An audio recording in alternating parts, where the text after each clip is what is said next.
Hi, 大家好, I'm Allison. Welcome back to my channel. If you like my video, please subscribe, leave a thumbs up, and send to a friend who also want to learn Chinese. For this story, I will read it twice. The first time I will read it very slowly, and then I will repeat it with normal speed. If you feel that you can understand everything in the first part, you can challenge yourself and listen to the fast version. And don't forget to check out the description below. There I have the material and the flashcard for this story. Are you ready for the listening practice?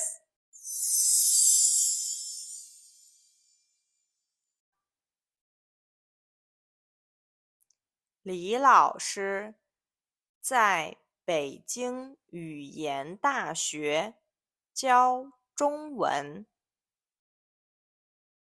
他的办公室在学校东边第一个教学楼的6楼。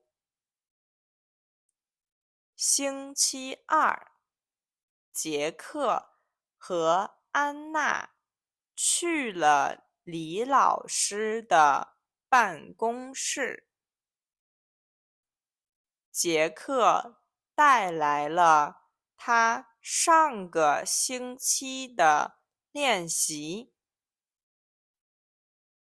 想请李老师帮他看看他做的对不对。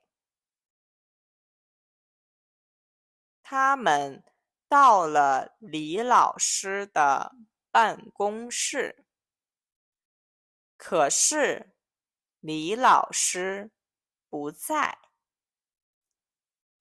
其他的老师告诉他们，李老师刚刚出去了，等一会儿才回来。他们两个就在办公室里等李老师。半个小时以后，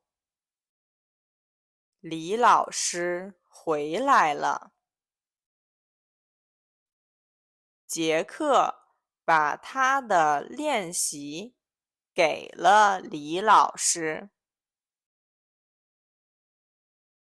李老师检查了以后，发现他有2个问题做错了，其他的都很不错。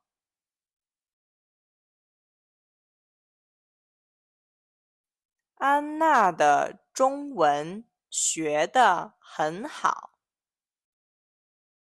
但是她觉得她的听力不太好，有的时候别人说的太快了，她就听不懂了。